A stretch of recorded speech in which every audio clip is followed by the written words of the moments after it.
The banking Guru channel में आपका स्वागत है। आज हम अपनी इस वीडियो में ये देखेंगे कि अगर हमें इस वॉलेटाइल मार्केट में अगर इन्वेस्ट करना है तो कौन से बैंकिंग स्टॉक्स में हमें इन्वेस्ट करना चाहिए। हमने देखा जब रशिया यूक्रेन का युद्ध डिक्लेयर हुआ तो market 2000 point, bank Nifty 2000 point down हो गई और मार्केट 2700 पॉइंट डाउन हो गई। तो सबके मन में यही था कि इस डाउन मार्केट में अगर हमें इन्वेस्ट करना है तो हमें कौन से स्टॉक्स में इन्वेस्ट करना चाहिए। पहले तो हमें ये समझना है कि यूक्रेन और रशिया का जो युद्ध लॉन्ग टर्म नहीं चलने वाला। अगर ये शॉर्ट टर्म चलता है तो इसका जो शॉर्ट टर्म इम्पैक्ट है 2-3 दिन, हफ्ता 10 दिन में ये ख़त्म हो जाएगा। उसके बाद दोबारा एटलीस्ट इंडियन मार्केट दोबारा पॉजिटिविटी की तरफ चलेगी और उसमें हमें अगर इन्वेस्ट करना है तो बैंकों के स्टॉक्स में हमें इन्वेस्ट करना चाहिए, क्योंकि पहले भी हमने देखा था कि जब मार्केट गिर रही थी बैंकिंग के स्टॉक्स कम गिर रहे थे, बैंक निफ्टी कम गिर रही थी विज़ द निफ्टी।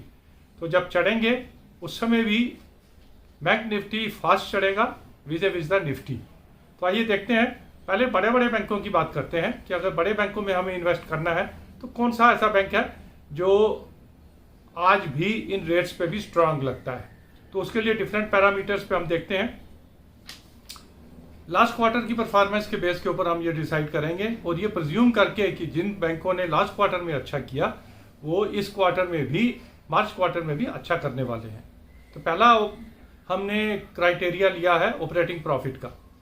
क्यों लिया है ऑपरेटिंग प्रॉफिट का? क्योंकि डिपॉजिट्स, एडवांसेस, ये सब चीज़ें, उनका rate of interest on deposit, rate of interest on advances, ये सभी इनकॉर्पोरेट हो जाते हैं उनके ऑपरेटिंग प्रॉफिट में। तो पहला पैरामीटर ऑपरेटिंग प्रॉफिट देखते हैं। स्टेट बैंक ने अपना लास्ट क्वार्टर में ऑपरेटिंग प्रॉफिट इंक्रीज किया था 2.38%। आईसीआईसीआई बैंक ने ऑपरेटिंग प्रॉफिट इंक्रीज किया 2.36%। एक्सिस बैंक ने ऑपरेटिंग प्रॉफिट इंक्रीज किया 3.93%। एचडीएफसी बैंक ने इंक्रीज किया 6.12%।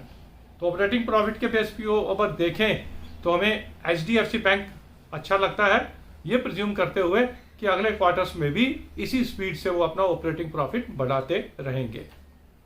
नेक्स्ट, एसेट क्वालिटी में ग्रॉस एनपीए लेके चलते हैं कि ग्रॉस एनपीए बैंकों ने लास्ट क्वार्टर में कितने घटाए। एसबीआई ने घटाए 3%, 3.15% घटाए। आईसीआईसीआई बैंक ने 10% घटाए, 10.58% घटाए। एक्सिस बैंक ने 3.50 घटाए। एचडीएफसी ने 2.03 घटाए। तो इस पैरामीटर पे मैक्सिमम जो घटाए वो था आईसीआईसीआई बैंक, 10% उन्होंने अपने एनपीए घटाए। अब आते हैं पीसीआर, प्रोविजन कवरेज रेशो, कि कितनी प्रोविजन फर्दर रिक्वायर्ड रहेगी जब भी बैंक स्ट्रेस में आएंगे। स्टेट बैंक की पीसीआर है 88%, आईसीआईसीआई की है 79.9%, एक्सिस बैंक की है 72%। तो इसमें एक्सिस बैंक थोड़ा वीक पड़ जाता है और एचडीएफसी बैंक की 100% से ज़्यादा है। तो पीसीआर में एचडीएफसी बैंक जो है उसमें क्वालिफाई करता है कि एचडीएफसी बैंक पीसीआर लेवल पे सबसे बेस्ट बैंक हम मान के चलते हैं। Price earning ratio, that is कितना कॉस्टली है आज की डेट में इन रेट्स के ऊपर ये शेयर। पीई रेशो अगर देखें, एसबीआई की है 13% की, 13.18 पीई रेशो है। आईसीआईसीआई बैंक की है 21.92%। एक्सिस बैंक की है 18.46%। किसी जमाने में एक्सिस बैंक ज्यादा कॉस्टली हुआ करता था। और एचडीएफसी बैंक की है 22.41%। तो इस मामले में स्टेट बैंक थोड़ा कम है 13%, लेकिन वो पीएसयू बैंक होने की वजह से उसको कम पीई दी जाती है।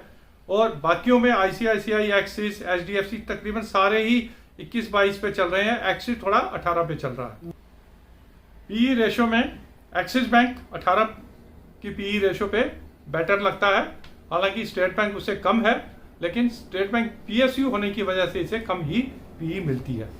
अगर percentage wise overall gross NPA देखें, एसबीआई का ग्रॉस एनपीए है 4.5%, एक्सिस का ग्रॉस एनपीए 3.17, आईसीआईसीआई का ग्रॉस एनपीए 2.62, एचडीएफसी का 1.26, और इसमें भी एचडीएफसी क्वालिफाई करता है 1.26, लोएस्ट है इन बड़े बैंकों में उनका gross NPA percentage wise also. अब देखते हैं शेयर की मूवमेंट पिछले 4-5 दिन में कैसा रहा। स्टेट बैंक का शेयर 510 से चल के 470 नीचे गया, उसके बाद 484, अभी इतना वापस बढ़ा नहीं है इन वॉलेटाइल 4-5 दिनों में। आईसीआईसीआई बैंक 740 से चल के 705 नीचे 734, ये वापस ऑलमोस्ट कवर हो चुका है। एक्सिस बैंक 780 नीचे गया 725 और 762 पे चल रहा है, ये भी जल्दी ही कवर हो जाएगा, वापस 780 पे आ जाएगा। एचडीएफसी 1445, 1410 और 1455। एचडीएफसी बैंक ने ऑलरेडी अपना जो 5 दिन का लॉस था उसको कवर कर लिया है। तो अगर ओवरऑल देखें तो हमारा ऑल टाइम फेवरेट, या थोड़ा हम बायस भी कहेंगे कि स्टेट बैंक की तरफ थोड़ा बायस हमारा ज्यादा है, तो ये एक्सपेक्ट कर सकते हैं कि स्टेट बैंक जो 540-42 रुपए का इसका 52 वीक हाई था, ये उस पर मार्केट जैसे ही रिकवर करती है तो 52 वीक हाई पे ये जा सकता है। वैसे एचडीएफसी बैंक अपनी स्ट्रेंथ दिखा रहा है, क्योंकि ये 1600, 1700, 1750 का शेयर थोड़ा सा नीचे चल रहा है। ये कंसिस्टेंस परफॉर्मेंस के हिसाब से एचडीएफसी हमें अच्छा लगता है। ये तो हो गए इंडिविजुअल बैंकों की बात। अगर आप पर्सनली मेरे से पूछें तो बेस्ट वे है इस वॉलेटाइल मार्केट और इस यूक्रेन रशिया क्राइसिस को प्ले करने का कि आप एक सिप लगा लीजिए अपनी कैपेसिटी के हिसाब से बैंक निफ्टी पे, या किसी भी बैंकिंग एंड फाइनेंस सेक्टर के म्यूचुअल फंड पे एक सिप लगा लीजिए। उस सिप को हर हफ्ते के लिए लगा लीजिए अपने हिसाब से। 15 अप्रैल तक की अगले 1.5 महीने की सिप लगा लीजिए। हर हफ्ते की लगाएंगे तो आपकी 6 सिप बनेगी, क्योंकि ये अगले 1.5 महीने तक मार्केट वॉलेटाइल भी रह सकती है। लेकिन एंड ऑफ द डे जब बैंकों के रिजल्ट आने शुरू होंगे तो वी होप अगर ब्रॉडर मार्केट ठीक रहती है तो बैंक निफ्टी उससे बेटर ही रहेगा। तो सिप के हिसाब से आपको डिफरेंट वॉलेटिलिटी में डिफरेंट रेट्स पे आपको एंट्री मिलेगी। एवरेज आउट आपका ठीक हो जाएगा। मार्केट डाउन भी जाती है तब भी आपको प्रॉपर एंट्री मिल जाएगी, अगर अप जाती है तब भी आप बेनिफिट में रहेंगे। तो एक SIP is the easiest way of playing in this volatile market. अगर आप ज्यादा रिस्क लेना चाहते हैं तो लमसम भी लगा सकते हैं बैंक निफ्टी में, या जो हमने शेयर डिसाइड किए हैं। छोटे अगर शेयरों की बात करें तो जे एंड के बैंक एक शेयर है जिसकी प्राइस अर्निंग सिर्फ 4.49 है। आप इसे कंसिडर कर सकते हैं। रेट भी बहुत रीजनेबल रेट है, 32-33 रुपए पे चल रहा है। फेडरल बैंक हमने काफी बार रिकमेंड किया है। इसकी पीई है 10.60 की, अभी ये 96 पे चल रहा है।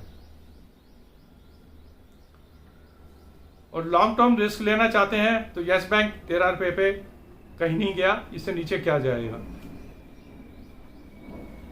अगर अवॉइड करने की बात करें तो कुछ costly, AU small finance bank 40 PE पे है, काफी चल चुका, अच्छा बैंक, अच्छे रिजल्ट, लेकिन बहुत कॉस्टली हो चुका है।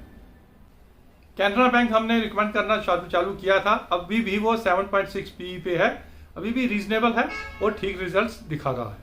तो ये थे हमारी कुछ रिकमेंडेशन इंडिविजुअली बैंकों पे और ओवरऑल पर्सनल राय हमारी कि हमें इस वॉलेटिलिटी को कैसे प्ले करना चाहिए। Thank you very much for watching this video. Please subscribe to our channel so that in future also we can bring some good analysis for you on banking and finance related topics. Thank you.